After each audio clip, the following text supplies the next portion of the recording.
اپنی جماعت کے صبر، توکل اور استقامت کا ذکر فرمایا۔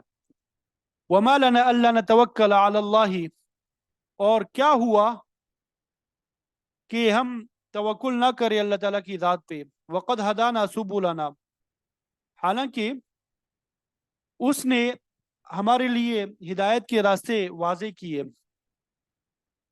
توکل کا مطلب یہی ہوتا ہے کہ تمام اسباب کو استعمال کرتے ہوئے، اختیار کرتے ہوئے اعتماد کرنا اللہ تعالیٰ کے اوپر، اور اس کے نتیجے کو اللہ تعالیٰ کے اوپر چھوڑ دینا، اس کے علاوہ کسی پہ بھروسہ نہ ہو۔ اگر کوئی شخص اسباب پہ بھروسہ رکھے گا تو مشرک ہو جائے گا، کیونکہ اس نے اسباب کو مؤثر حقیقی سمجھ لیا۔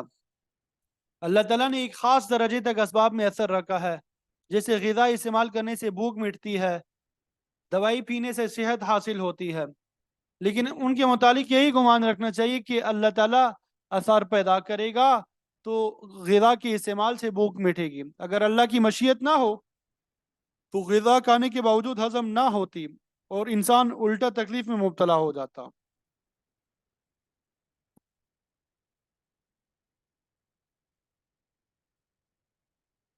تو فقہا فرماتے ہیں کہ اسباب تین قسم کے ہوتے ہیں۔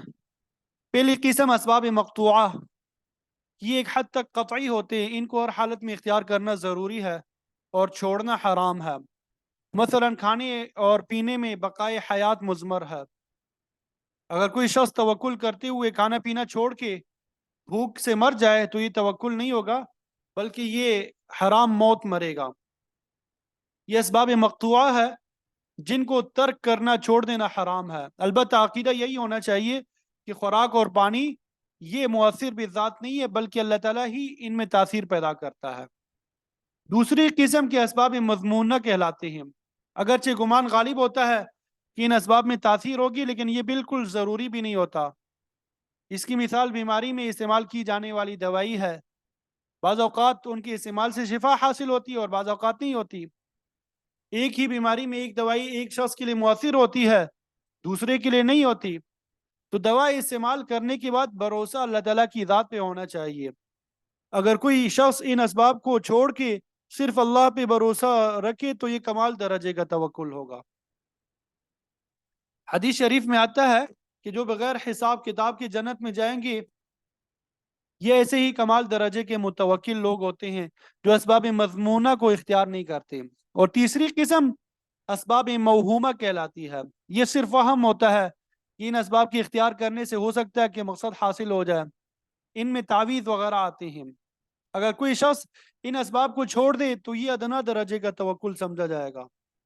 بہرحال یہ اللہ تعالیٰ کے اختیار میں ہے کہ کسی سبب میں تاثیر پیدا کرے یا اسے موقوف کر دے۔ باقی رہی یہ بات کہ اللہ تعالیٰ نے ہمارے لیے ہدایت کے راستے واضح کیے ہیں، یہاں سبلنا جمع کا صیغہ ہے، یعنی ہدایت کے بہت سے راستے ہیں۔ اللہ تعالیٰ نے ہمیں زندگی کے مختلف شعبوں میں ہدایت کے راستوں کی طرف رہنمائی فرمائی ہے۔ سب سے پہلے دین کے معاملے میں اللہ تعالیٰ نے رہنمائی فرمائی، توحید کی طرف دعوت دی ہے، کفر شرک نفاق سے اس کو واضح کیا، تجارت معیشت اور سیاست کے راستے واضح کیے تاکہ اپنی زندگی میں ہم ان راستوں پہ چل سکے۔ تو تمام شعبوں میں ہدایت کے راستے واضح کیے تو ہمارے لیے کیا ہے کہ ہم اس ذات پہ توکل نہ کریں۔ اللہ کے رسولوں نے اپنی قوم کے لوگوں سے کہا وَلَنَصْبِرَنَّ عَلَى مَا آذَيْتُمُونَا، کہ ہم ضرور بضرور صبر کریں گے اس پہ جو تم ہمیں تکالیف پہنچاتے ہو۔ نبی کے متعلق کہنا کہ اسے ہم پہ کوئی فوقیت حاصل نہیں، یہ تو ہمارے جیسا ہے، یہ بیوی بچے رکھتا ہے، بازاروں میں چلتا پھرتا ہے، کاروبار کرتا ہے، یہ نعوذ باللہ مفتری اور کذاب ہے، اس کے بعد فرشتے کیوں نہیں آتے، یہ جادوگر ہے۔ یہ سب تکلیف دہ باتیں ہیں جن سے اللہ تعالیٰ کے نبیوں کو ذہنی طور پہ بڑی گوفت ہوتی ہے، لیکن انہوں نے ان تمام باتوں پہ صبر کیا جو کہ بہت بڑی حقیقت ہے، اور انہوں نے یہ بھی کہا کہ ان تمام تکالیف کے باوجود وعلی اللہ فلیتوکل المتوکلون، بھروسہ رکھنے والوں کو چاہیے کہ اللہ تعالیٰ کی ذات پہ ہی بھروسہ رکھے اور اپنی تعلیم اور تبلیغ کے مشن کو جاری رکھے، ان مصائب پہ دل برداشتہ نہ ہو۔ ہر مومن کا یہی عقیدہ ہونا چاہیے کہ مؤثر حقیقی صرف اللہ تعالیٰ کی ذات ہے، اور بھروسہ کرنے کے لائق بھی صرف اللہ تعالیٰ کی ذات ہے۔ اللہ تعالیٰ سے دعا ہے کہ مجھے آپ کو ان تمام باتوں پہ عمل کی توفیق عطا فرمائے۔ وآخر دعوانا ان الحمد للہ رب العالمین، آمین۔